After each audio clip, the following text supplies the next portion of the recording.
I am coming to you today with this raggedy ponytail because this is what a writer looks like 90% of the time. We've got our hair up and it's a mess and we're just all over the place. But I wanted to post today. I'm going to be posting a video every Tuesday from now until when the second 100 Kisses releases, as a way to sort of talk to you a little bit about the book and sort of what went on to create the book, sort of the behind the scenes of it, give you a little bit of the inside dirt as to how the second 100 Kisses came to be. Because it's a sequel, of course, I'll mention the first 100 Kisses as well, because it's book one in this particular series, Practice Makes Perfect series. So that's what I'm going to be doing. I wanted to make sure that you know this off the bat. There is a 2-day only sale on book one, the first 100 Kisses in the ebook format, until St. Patrick's Day. And then it's coming down. So if you have not read the first 100 Kisses, it's only 99 cents right now in ebook form. So this is the time to get it, because come Wednesday, that's going back up to $2.99. I don't do sales often, so if you like a sale, this is I strongly advise picking this up now. So you can try on Wednesday. Sometimes Amazon's a little slow to put the price back up. They're real fast to drop the price down, but sometimes they take a little time to bring that price back up. So if you're watching this on Wednesday and you think, oh, I missed it, try the link that I put in the post, because it very may well still be 99 cents because Amazon's a little slow. So I wanted to give this video as an opportunity for you to ask any questions if you have any about the story. I'll certainly respond to them. But I wanted to today share with you a little behind the scenes of the story Bible. Now, if you follow my blog at all, or if you follow this post, you'll probably see some things that are familiar in here, because I post about this in my blog, and I sometimes post about how I write, what my writing process is within the group. But this is the actual journal that holds not only information for the first 100 Kisses, but the second 100 Kisses is in here as well as ideas for a book 3. Now, book 3 hasn't really been outlined or much done to it, because I'm not sure if you guys are going to want a book 3. After finishing book 2, you might go, you know what? I like the way that story ended. I think it's good here. I think I've had my fill of Chloe and Liam and all of their shenanigans. I'm good. Thank you for the ride. But I'm done, right? But if after reading the second book and you go, oh, no, I need more of Chloe and Liam, let me know. Because if you guys want it, I'll write it. But I don't want to waste my time writing a book that nobody's going to read. So if after reading the second book, message me on Facebook or say it in your review that you can't wait for a third book, or put it on social media and tag me so that I know you have interest in a book 3. Okay, so that's my challenge to you if you liked it. If book 3 doesn't happen, it's okay. I think I've wrapped up book 2 solidly enough that it doesn't need a book 3, but I have ideas if you want more. Okay, so the story Bible, it has in it just about everything that you would want to know. I had the boring stuff like, what's the theme of the book and who's your hero? These are the first things that I ask myself when I write a book. What is the theme of my book's going to be about? How do you know what the theme of your book is going to be about before you even write it? Well, you kind of need to know what the theme is so that you make sure that you're writing to the theme the whole time. Otherwise, you can just really meander and you might not be writing the book that you thought you were writing. If you start knowing what your theme is, you're able to stay on the path. So some common themes are things like forgiveness or love, acceptance, fear, faith, things like that. All right. So that's sort of the things that she needs to sort of deal with. Is she learning to trust? Is she learning survival? Is she learning selflessness? Is she learning responsibility? Is she seeking redemption? What type of story is this book? And for the first 100 kisses, her theme is, acceptance of self, right? She needs to really just accept who she is and accept that she's, worthy of someone's love and attention, right? So she's dealing with a lot of self-doubt.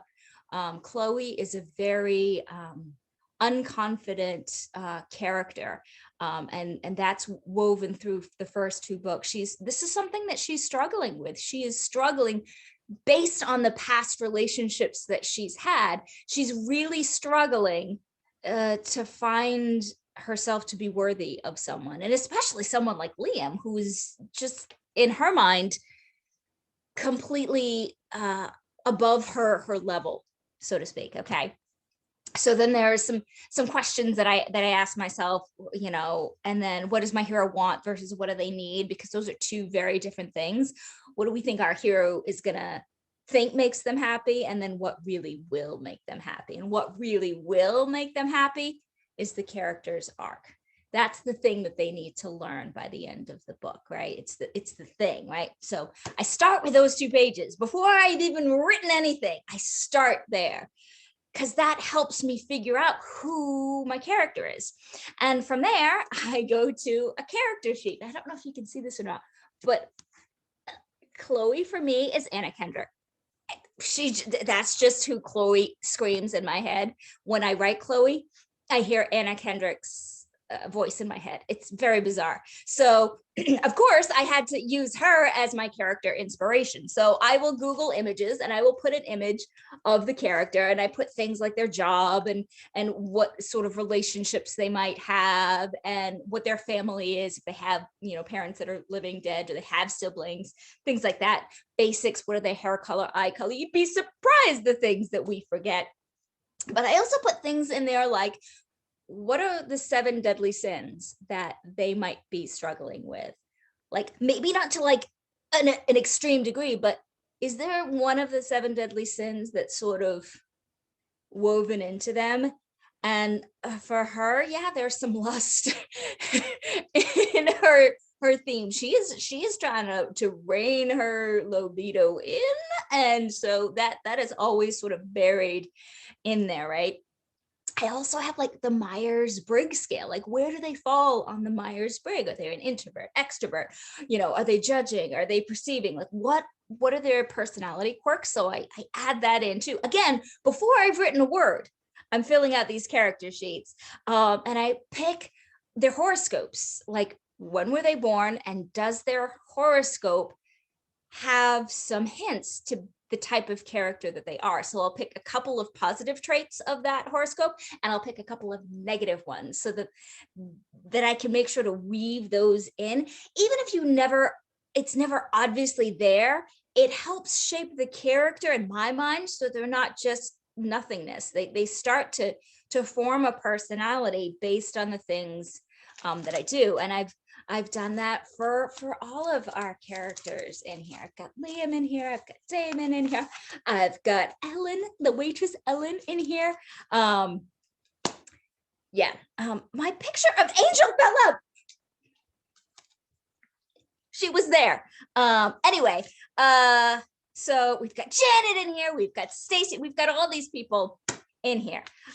So after I get like some of my main characters going, then I literally start outlining what I think is going to happen. And I've sort of created this outline. I'm such a dork. I am such a dork that I've created this outline sort of based on Save the Cat Writes a Novel. It's a great outlining book if you're looking for a book to help outline. I'll fill out character trees. I am such a dork. I really, really am. I don't mean to be, but I really, really am. And then I'll do things like I'll have like a locations page where I'll, put like places that I want them to go to so that I can refer back to it. And I'll put like a calendar of the month in which the story takes place so that I know where in space and time I am. So I don't say have 7 Thursdays in a month again.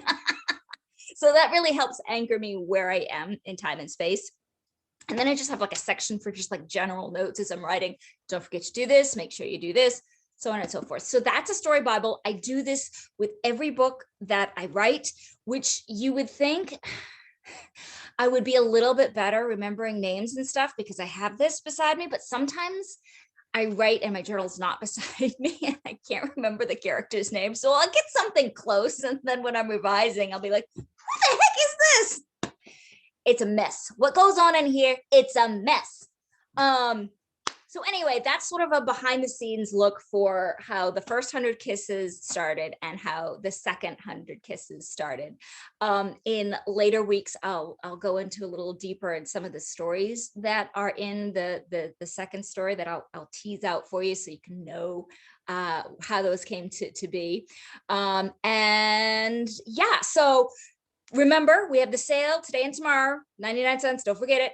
And the pre-order for the second 100 kisses is now up on Amazon. I haven't really put it on any other platforms because it doesn't seem, people on other platforms for whatever reason don't seem to really utilize the pre-order function, but on Amazon they do. So right now it's only up for pre-order on Amazon. And super important, if you want to be in the know of all the things that are happening, because I've got a lot of, I'm seriously working on 5 projects right now. I've got a bunch of giveaways planned for this year. I've got a couple more sales planned for the rest of the year. If you don't want to miss out on any of the releases or the sales or the giveaways, best source is to make sure you're on my newsletter list, and that will be on the original post up above. That newsletter list comes out once a month, twice if there's a flash sale or something like that. I don't like spam. I don't like being bombarded, but if you want to know and you want to make sure you're in the know, the newsletter is the place to go. Okay. Just when you sign up, make sure that you're checking your spam box because sometimes they fall there. Just drag it on over to your primary box, and that should never happen again, in theory. If you have any questions, feel free to put them in the comments, and I might answer them in a later video. All right, I'm off to go write some more words. Okay, goodbye.